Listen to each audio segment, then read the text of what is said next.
துணைவன் YouTube channel நண்பர்களுக்கு வணக்கம். நண்பர்களே, நேற்று பூக்கள் உதிர்வதற்கு காரணம் என்ன, அவற்றை எவ்வாறு தடுக்கலாம் என்பது சம்பந்தமான விவரங்களை பார்த்தோம். இன்று பூக்கள் பூக்க ஆரம்பித்து அவை காய்களாக மாறிய பின்பு அந்த பட்டாணி வடிவத்தில் உள்ள காய்களும் சற்று பெருத்த காய்களும் கீழே உதிர்வதை நாம் காணலாம். சில பூங்கொத்துகளில் காய்கள் எதுவுமே இல்லாமல் காய்ந்து நிற்பதையும் நாம் காணலாம். ஆகவே இந்த பூக்கள் உதிராமல் இருப்பதற்கும் காய்கள் உதிராமல் இருப்பதற்கும், ஆனால் இவை இரண்டுமே இயற்கையின்படி நடக்கக்கூடியது. அதற்கான காரணங்களை நேற்று நாம் ஆராய்ந்தோம். இருந்தாலும் அதிகமான அளவில் பூக்கள் கொட்டிவிடக்கூடாது, அதிகமான காய்கள் கீழே கொட்டிவிடக்கூடாது. ஆகவே அவற்றை எவ்வாறு பராமரிக்கலாம், எவ்வாறு நாம் அதிகமான மகசூலை பெறலாம் என்பதை பற்றிய சில கருத்துக்களை இன்று நாம் ஆராயலாம். நண்பர்களே, மரமானது அதற்கு தேவையான தண்ணீர் கொடுக்கப்பட்டு நல்ல முறையில் வளர்க்கப்பட்டிருக்க வேண்டும். ஏனென்றால் கோடை காலங்களில் வாரத்திற்கு ஒரு முறையாவது இந்த மாமரங்களுக்கு தண்ணீர் பாய்ச்ச வேண்டும். புதிதாக நடவு செய்யப்பட்ட தோட்டமாக இருந்தால் ஒரு நாள் விட்டு மறுநாள் என்ற அளவில் தண்ணீர் பாய்ச்ச வேண்டும். 3 அல்லது 4 மாதங்கள் அங்கே இருந்தால் வாரத்திற்கு 2 முறை என்ற அளவில் இந்த மாஞ்செடிகளுக்கு நாம் தண்ணீர் பாய்ச்சி வர வேண்டும். நண்பர்களே, மாமரம் நடப்பட்டு 3 வருடங்களில் அது காய்ப்புக்கு வந்துவிடும். 3வது வருடத்திலிருந்தே பூக்கள் நமக்கு வேண்டிய அளவு கிடைக்க ஆரம்பிக்கும்.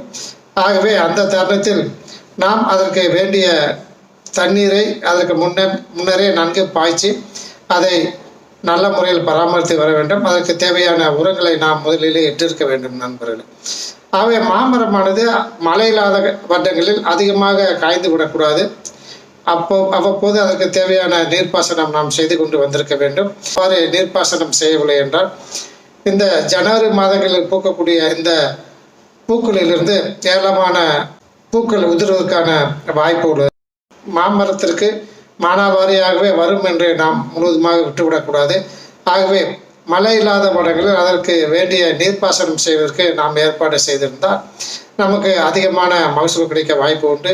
சென்ற வருடம் மழை இல்லை, இந்த வருடத்தில் மழை இல்லாதனால் இந்த வருடம் மகசூல் மிகவும் குறைந்து விட்டது, பூக்கள் எல்லாம் காய்ந்து கொட்டி விட்டன என்று சொல்லக்கூடிய நிலைமை இருக்காது. ஆகவே நீர்ப்பாசன வசதியை நாம் செய்து கொண்டு மாந்தோப்பினை பராமரித்து வந்தால் நாம் ஒவ்வொரு வருடமும் நமக்கு தேவையான மகசூலை நாம் பெற முடியும். நண்பர்களே, ஆகவே சென்ற வருடம் எந்தெந்த ரகங்கள் எல்லாம் அதிகமான மகசூல் கொடுத்ததோ அந்த ரகங்களுக்கு அடுத்த வருடம் வேண்டிய அளவு தேவையான அளவு உரமிட்டு அதனை பராமரிக்க வேண்டும். அப்பொழுதுதான் அடுத்த வருடம் அந்த மரமானது அதிக அளவில் பூக்கும். இல்லை என்றால் சென்ற வருடம் அதற்கு தேவையான ஊட்டச்சத்துக்கள் எல்லாம் பயன்படுத்தப்பட்டு விட்டதால் அதற்கு அடுத்த வருடம் அது சரியாக பூப்பதற்கு, சென்ற வருடத்தை போன்றே பூப்பதற்கு தேவையான உரத்தினை நாம் இட்டு அதை பராமரித்து வர வேண்டும். ஸோ வேண்டிய அளவிற்கு அதுக்கு நீர்ப்பாசனம் செய்து வர வேண்டும். நண்பர்களே, மாமரம் பூக்க ஆரம்பிக்கும் போது அதற்கு தேவையான ஈரப்பதம் கீழே இல்லை என்றால் இந்த பூக்களில் உள்ள எத்திலீன் புரொடெக்ஷன் என்று கூறுவார்கள். இந்த பூக்கள் வெளிவருவதற்காக அது எத்திலீன் புரொடெக்ஷன் செய்து கொண்டு இருக்கும். அவ்வாறு எத்திலீன் வேண்டிய அளவு நீர்ப்பாசனம் இல்லாத சமயத்தில், போதிய அளவு பூமியில் நீர் இல்லாத சமயத்தில் அவை அந்த எத்திலீன்கள் கெட்டு போவதற்கான வாய்ப்பு உள்ளது. ஆகவே அந்த சமயத்தில் பூக்கள் அதிகமாக வெளிவராது. அதே சமயத்தில் அதிகமாக நீரும் பாய்ச்சி விடக்கூடாது. அதிகமாக தண்ணீர் பாய்ச்சும் பொழுது இந்த எத்திலீன் எல்லாம் நீர்த்து போய் உடனே இலைகளை விட ஆரம்பித்து விடும் என்ற நேரத்தை நாம் இந்த உழவர் துணைவன் வீடியோ சேனலில் பார்த்துள்ளோம். நண்பர்களே, பூக்கள் நமக்கு உதிராமல் இருப்பதற்கு என்னென்ன செய்ய வேண்டும் என இதற்கு முன்னால் வெளியிடப்பட்ட உழவர் துணைவன் வீடியோ செய்தியிலும் இன்றும் மிக தெளிவாக பார்த்துள்ளோம். முக்கியமாக பாதிக்கக்கூடியது டெம்பரேச்சர் என்று சொல்லக்கூடிய உஷ்ணம். அதிகமான உஷ்ணநிலை இருந்தாலுமே இந்த பூக்களில் உள்ள ஆண் பூக்களில் உள்ள மகட்டம் அவ்வளவு எளிதாக பெண் பூக்களுக்கு வந்து சேரக்கூடிய ஒரு தன்மை கிடைக்காது. அது மட்டும் இல்லாமல் பெண் பூக்களில் உள்ள இந்த ஓவரி என்று சொல்லக்கூடிய கருசூல் என்று சொல்லக்கூடிய அந்த பகுதியானது அதிகமான வெப்பத்தினால் பாதிக்கக்கூடிய வாய்ப்பு இருக்கின்றது. ஆகவே அதிகமான வெப்ப காலங்களிலும் மாமரத்தில் உள்ள பூக்கள் காய்ந்து நமக்கு காய்களாக மாறக்கூடிய ஒரு தன்மை கிடைக்காது. டெம்பரேச்சர் என்று சொல்லக்கூடிய இந்த வெப்பநிலையானது அதிக அளவில் குறைந்தும் விடக்கூடாது.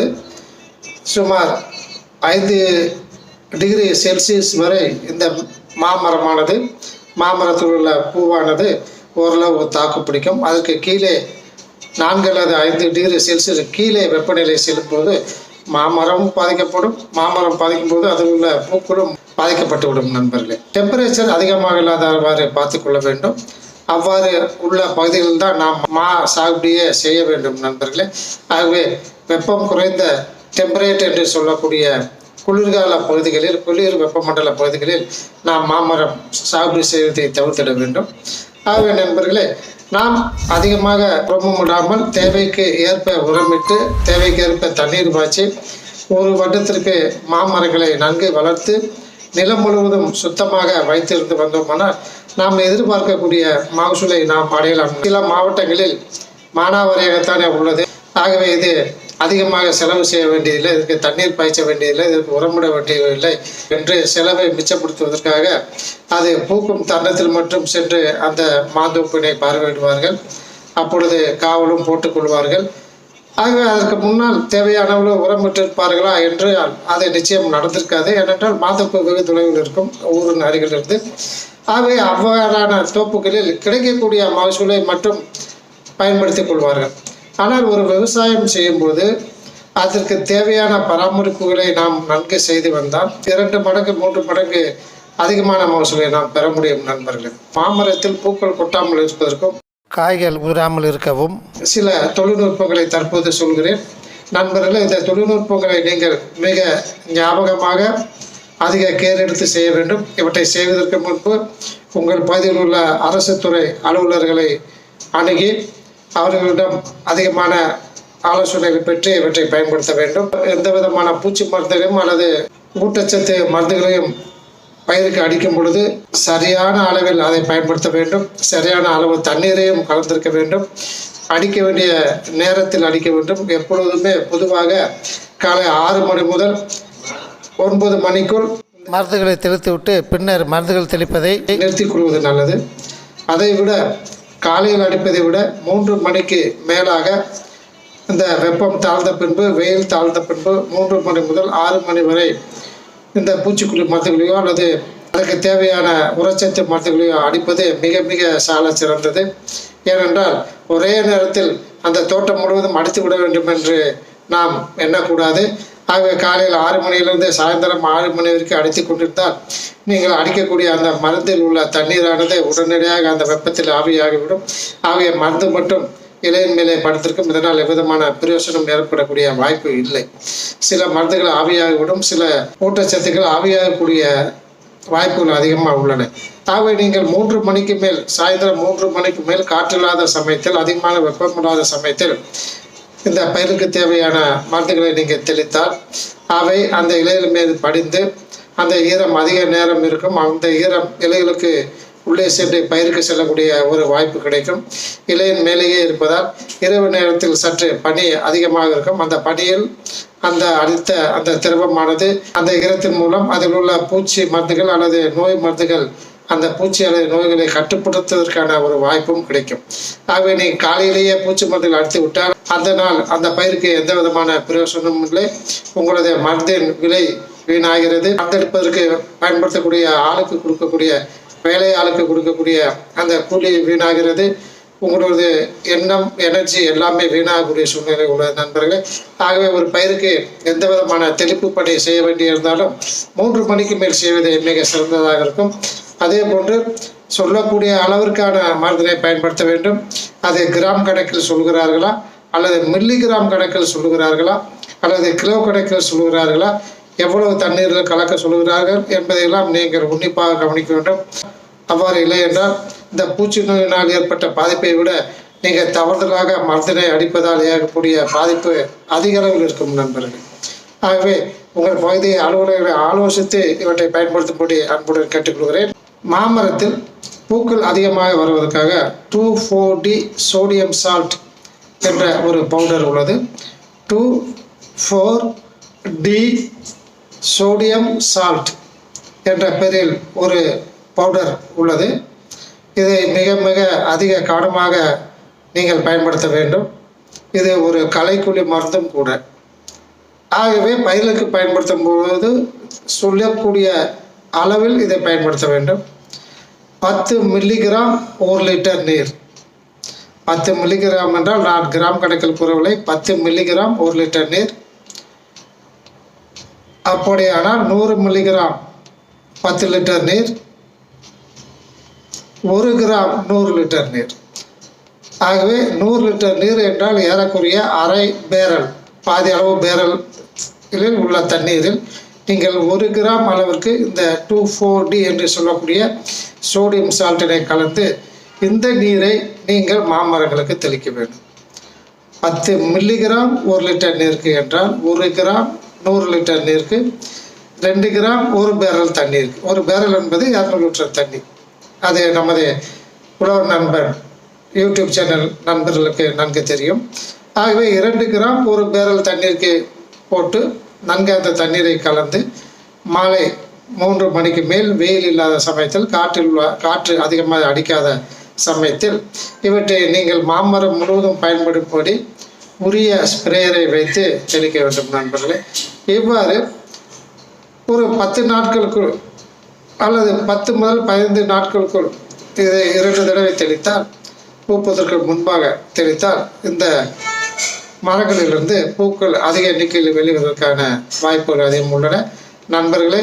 இவ்வாறு பார்த்தோமானால் ஒரு மாமரத்திற்கு நீங்கள் 4 அல்லது 5 தடவை பூப்பதற்கு முன்பாக தெளிப்பு பணி மேற்கொள்ள வேண்டியிருக்கும். இதற்கு முன்னால் வெளியான வீடியோவையும் தயவு செய்து பார்த்து கொள்ளுங்கள். ஸோ பூக்கள் அதிகமாக வருவதற்காக இந்த 2,4-D என்று சொல்லக்கூடிய இந்த பவுடர் மருந்தினை நீங்கள் மாமரங்களுக்கு பயன்படுத்தலாம் நண்பர்களே. இதை களைக்கொல்லி மருந்து என்று கூறிவிட்டேன். ஆகவே அளவுக்கு அதிகமாக பயன்படுத்தி விடாதீர்கள். அடுத்தபடியாக இந்த பூக்கள் வெளிவந்தவுடன் பூக்கள் அதிகமாக கொட்டாமல் இருப்பதற்கும் இந்த சிறிய பிஞ்சுகள் கொட்டாமல் இருப்பதற்கும் நாம் இனி 2 ஹார்மோன் மருந்துகளை நாம் பயன்படுத்தலாம் நண்பர்களே. இந்த படத்தை பாருங்கள். இது உதாரணத்திற்கான படம். இலையானது தண்டில் ஒட்டியுள்ளது. இந்த இலைக்கும் தண்டிற்கும் நடுவில் பட்ஸ் என்று சொல்லக்கூடிய ஒரு பகுதி இருக்கும். இது எல்லா விதமான செடிகளும் இருப்பதை நீங்கள் பார்க்கலாம். இந்த பீட்டியோல் என்று சொல்லக்கூடிய இலை காம்பு, தண்டு இவற்றுக்கு ஊடாக ஒரு பட் என்று சொல்லக்கூடிய ஒரு தளிர் ஒன்று இருக்கும். இந்த இலை காம்பானது இந்த தண்டு பகுதியில் ஒட்டியிருக்கக்கூடிய அந்த இடத்திற்கு பேர் அப்சிஷன் என்று கூறுகிறோம். அப்சிஷன் என்றால் இது இயற்கையிலே அமைக்கப்பட்ட ஒரு அமைப்பு. இந்த அப்சிஷன் பகுதியில் இலை காம்பு தண்டு பகுதியில் ஒட்டி கொண்டிருக்கும். இந்த அப்சிஷன் லேயர் வழியாக இந்த தண்டிலிருந்து வேண்டிய ஊட்டச்சத்துக்களும் நீரும் இந்த இலை காம்பின் வழியாக இலைகளுக்கு செல்லும்.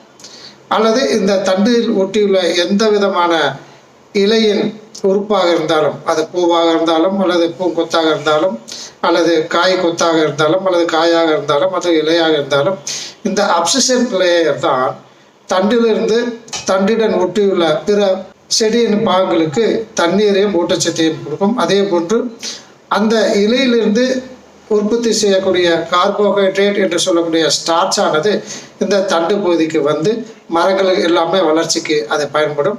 கீழே வேருக்கும் செல்லும். வேரில் உற்பத்தி செய்யக்கூடிய ஒரு விளைபொருளாக இருந்தால் அந்த வேரில் உற்பத்தி செய்யக்கூடிய விளைபொருளுக்கும் இந்த இலையிலிருந்து அதற்கு வேண்டியான ஸ்டார்ச் என்று சொல்லக்கூடிய கார்போஹைட்ரேட் ஆனது சென்று அங்கே சேமித்து வைக்கப்படும். ஆகவே இந்த மாமரத்தில் பூக்கள் கொட்டுவதற்கும் ஃப்ளோரசன்ஸ் என்று சொல்லக்கூடிய இந்த பூங்குத்து காய்வதற்கும் அல்லது பட்டாணி வடிவத்தில் உள்ள அல்லது சிறிய கல் வடிவத்தில் உள்ள அந்த காய்கள் உதிர்க்கும் முக்கிய காரணம் இந்த அப்சிஷன் லேயரில் ஒரு ஜவ்வு போன்ற ஒரு பொருள் படிய ஆரம்பிக்கின்றது. இந்த ஜவ்வு போன்ற பொருள் ஏன் படுகிறது என்றால் இது இயற்கையிலேயே நடக்கக்கூடியது. அதாவது ஒவ்வொரு மரத்திலும் இது இயற்கையிலே நடக்கக்கூடியது. இந்த அப்சிஷன் லேயரில் ஒரு ஜவ்வு போன்ற ஒரு படிவம் அதில் படிய ஆரம்பிக்கும். இது அந்த அப்சிஷன் லேயர் படிய ஆரம்பித்தவுடன் அந்த அப்சிஷன் லேயர் வழியாக இலைப்பகுதிக்கு செல்லக்கூடிய நீரும் சத்துக்களும் தடைப்படும்.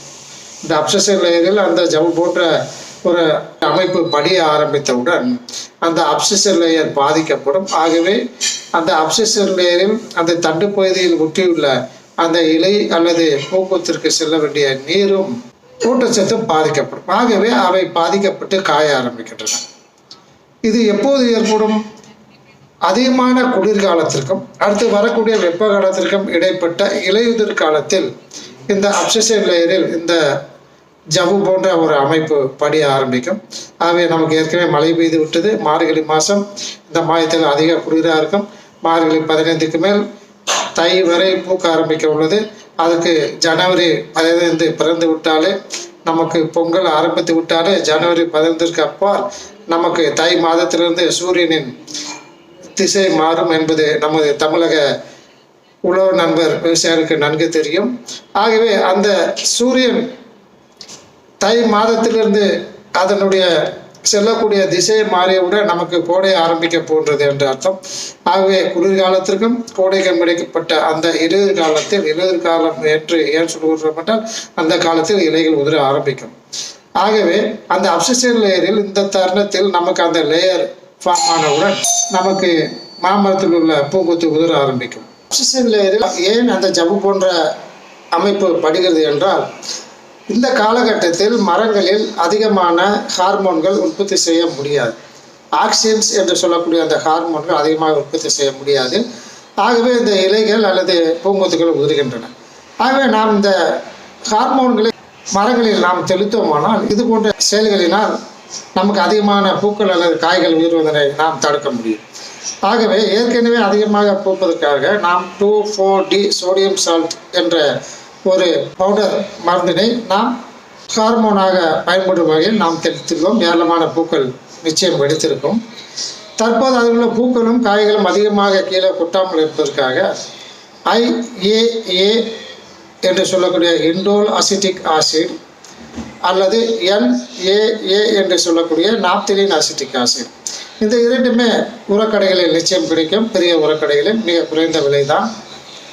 ஆகவே இவற்றை நாம் நீரில் கலந்து நாம் மரங்களுக்கு தெளிக்க வேண்டியுள்ளது.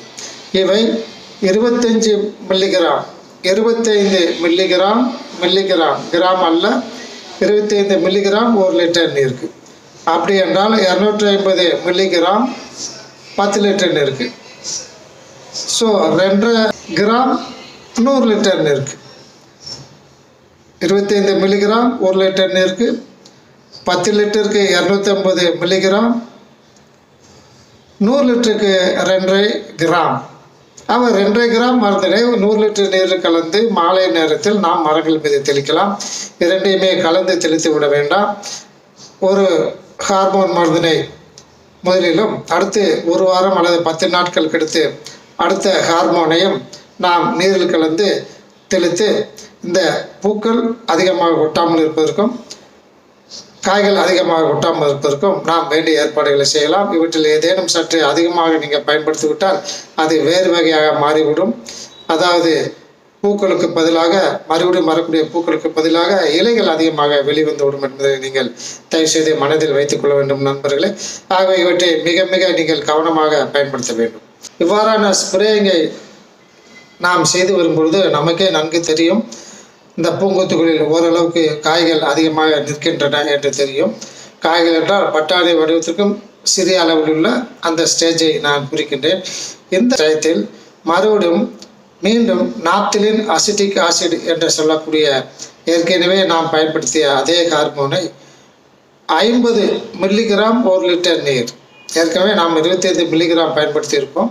தற்போது 50 மில்லிகிராம் 1 லிட்டர், ஆக 500 milligram 10 litre, 5 gram 100 litre, 5 gram 100 litre என்ற அளவில் நீரில் கலந்து கைத்தெளிப்பான்கள் மூலமே இது தெளிக்க வேண்டும். அதாவது கைத்தெளிப்பான்கள் என்றால் நீங்கள் மோட்டார் தெளிப்பான் மூலம் நீங்கள் இதை பயன்படுத்திட வேண்டாம். பேட்டரி மூலம் இயங்கக்கூடிய எந்த தெளிப்பானாக இருந்தாலும் சரி அல்லது கைத்தெளிப்பானாக இருந்தாலும் சரி, சிறிய மரங்களாக இருந்தால் நாம் கைத்தெளிப்பானை பயன்படுத்த முடியும். இல்லை என்றால் ராக்கர் ஸ்ப்ரே அல்லது ஃபுட் ஸ்ப்ரேயர் அல்லது பேட்டரி மூலம் இயங்கக்கூடிய அந்த ஸ்ப்ரேயர்களிலும் நீங்கள் மரம் முழுவதும் நன்கு நடையுமாறு இவற்றை தெளித்தால் அந்த பட்டாணி வடிவத்திற்கு மேல் உள்ள காய்கள் உதிராது. பட்டாணி வடிவத்தில் உள்ள அந்த காயம் அதற்கு மேலாக ஒரு 1/4 பங்கு வளர்ந்துள்ள காய்களும் அதிக அளவில் கீழே கொட்டாத அளவிற்கு நாம் பயன்படுத்த முடியும்.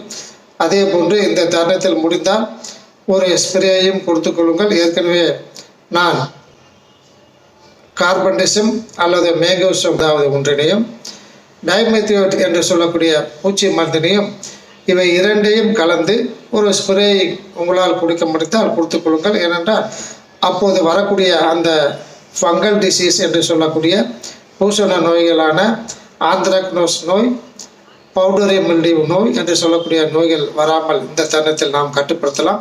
இந்த தருணத்தில் சூட்டி மோல்டு வருவதற்கான வாய்ப்புகள் இல்லை. ஏனென்றால் காய்கள் ஓரளவுக்கு பெரிய காய்களாக மாறவுடன் இந்த தருணத்தில் சூட்டி மோல்டு அதிகமாக வராது. பவுடரி மில்டியூ என்று சொல்லக்கூடிய நோயும் ஆந்த்ராக்னோஸ் என்று சொல்லக்கூடிய நோயும் வரக்கூடிய சான்சஸ் உண்டு. ஆகவே அவற்றுடன் நீங்கள் டைமெத்தியோடையும் கலந்து அடித்தோமானால் நமக்கு காய்கள் அதிக அளவில் இந்த மரத்தில் நிற்பதற்கான வாய்ப்புகள் மிக அதிகமாக உள்ள நண்பர்களே. நீர்ப்பாசன வசதி உள்ள விவசாயிகள் இந்த பட்டாணி வடிவத்திற்கு மேலாக அந்த காய்கள் வளர ஆரம்பித்தவுடன் அந்த தருணத்தில் நீங்கள் மரங்களுக்கு தண்ணீர் பாய்ச்சலாம். 5 நாட்களுக்கு ஒரு முறை அல்லது வாரத்திற்கு ஒரு முறை என நீங்கள் தண்ணீர் பாய்ச்சினால் காய்கள் அதிகமாக கொட்டாமல் காய்கள் நன்கு எடை கூடக்கூடிய ஒரு வாய்ப்பு நமக்கு கிடைக்கும் நண்பர்களே. அதுக்காக தண்ணீர் உள்ளது என்பதற்காக நீங்கள் அதிகமான தண்ணீரை பாய்ச்சினாலும் அந்த காய்கள் கொட்ட ஆரம்பிக்கும் நண்பர்களே. ஆகவே வேண்டிய அளவு தண்ணீரை இந்த பட்டாணி வடிவத்திற்கு மேலாக காய்கள் சென்றவுடன் பூக்கள் பூப்பது குறையும். ஆனால் நீங்கள் ஒன்று முடிவு செய்து கொள்ள வேண்டும், மேங்கோவை சாகுபடி செய்யும்போது ஏறக்குறைய ரகம் வாரியாக சாகுபடி செய்யுங்கள். ரகங்கள் ஒவ்வொன்றும் வெவ்வேறு நேரத்தில் பூக்கும். ஆகவே நீங்கள் எல்லா மாமரத்திற்கும் தண்ணீர் பாய்ச்சுகிறேன் என்று கூறினால் சில ரகங்கள் சற்று தாமதமாக பூக்கக்கூடிய ரகங்களும் நீங்கள் இந்த மற்ற மரங்களுக்கு இடையே நடவு செய்திருந்தால் அந்த மரங்கள் பூப்பதற்கு பதிலாக அவை இலைகளை விட்டுவிடும். ஆகவே நான் எல்லா ரகங்களும் வைத்துள்ளேன் என்று கூறிக்கொண்டு நீங்கள் சாகுபடி செய்யக்கூடாது. ரகம் வாரியாக ஒரு 10 ஏக்கர் 15 ஏக்கர் தோட்டம் உள்ளதென்றால் அது ரகம் வாரியாக பிரித்து முதலில் இந்த ரகம், அடுத்ததுக்கு அடுத்தபடி அந்த ரகம், அதற்கு அடுத்த இடத்தில் வேறு ரகம் என நீங்கள் ரகம் வாரியாக நடுவது மிக சிறந்தது. ஆகவே நாம் தண்ணீர் பாய்ச்சும் போது இந்த பூப்பது பாதிக்காத ஒரு சூழ்நிலை ஏற்படலாம். உழவர் நண்பர்களே, இத்தனை செய்முறைகளையும் செய்தும் உங்கள் மாமரங்கள் உங்கள் மாந்தோப்பில் பூக்கவில்லை என்றால் ஜனவரி 5 முதல் 10 வரை பாருங்கள். அவ்வாறு பூக்காத சமயத்தில் அந்த மரங்களுக்கு மட்டும் யூரியா கரைசலை தெளிக்கலாம். 1 லிட்டர் தண்ணீருக்கு 10 கிராம் யூரியா என்ற அளவில் எத்தனை லிட்டர் நீர் நீங்கள் எடுத்துள்ளீர்களோ அதற்கு தகுந்தவாறு யூரியாவினை நன்கு கரைத்து அந்த யூரியா கரைந்த கரைசலை மரங்களில் இலைகள் நன்கு படும்படி தெளிக்க வேண்டும். 10 நாட்கள் கழித்து மறுபடியும் அதே யூரியா கரைசலை மறுபடியும் தெளித்தால் பூக்காத மரங்கள் உடனடியாக பூக்க ஆரம்பிக்கும். நண்பர்களே, யூரியாவுக்கு பதிலாக 1 லிட்டர் தண்ணீருக்கு 5 கிராம் டிஏபி மற்றும் 2.5 கிராம் பொட்டாஸ் ஆகியவற்றினையும் கலந்து இவற்றையும் நீங்கள் பயன்படுத்தலாம். டிஏபி, பொட்டாஸ் போன்ற உரங்களை தேவையான அளவு தேவையான நீரில் நன்கு கலந்து கரைத்து அவற்றினை வடிகட்டிய பின்பு வேண்டிய அளவு தண்ணீரில் நீங்கள் பயன்படுத்தலாம். டிஏபி மற்றும் பொட்டாஸ் கலந்து அந்த கரைசலை தெளிப்பது துறையின் மூலம் சிபாரிசு செய்யப்படவில்லை. ஆனால் அனுபவத்தில் இது மிக சிறந்ததாக உள்ளது என தெரிய வந்தது. ஏதேனும் ஒரு கரைசலை பயன்படுத்தி மரத்தை பூக்க வைக்கலாம். உழவர் நண்பர்களே, இந்த உழவன் நண்பன் என்ற யூடியூப் சேனலின் இந்த வீடியோவினை உங்கள் விவசாய நண்பர்களுக்கும் ஷேர் செய்யுங்கள். இதன் மூலம் அவர்களும் பயன்பெறுவார்கள். ஆகவே இந்த வீடியோவினை உங்கள் விவசாய நண்பர்களுக்கு அனுப்பி வைக்கும்படி அன்புடன் கேட்டுக்கொள்கிறேன். நண்பர்களே, இந்த அளவுக்கான தொழில்நுட்பங்களை நீங்கள் பின்பற்றி இவை அல்லாமல் மற்ற உங்களது நட்பு விவசாயிகள் என்னென்ன செய்கிறார்களோ அவற்றையும் கேட்டறிந்து இந்த மாசாவப்படி இந்த வருடம் நல்ல மகசூல் எடுக்க வேண்டும் என அன்புடன் கேட்டுக்கொள்கிறேன். நன்றி, வணக்கம்.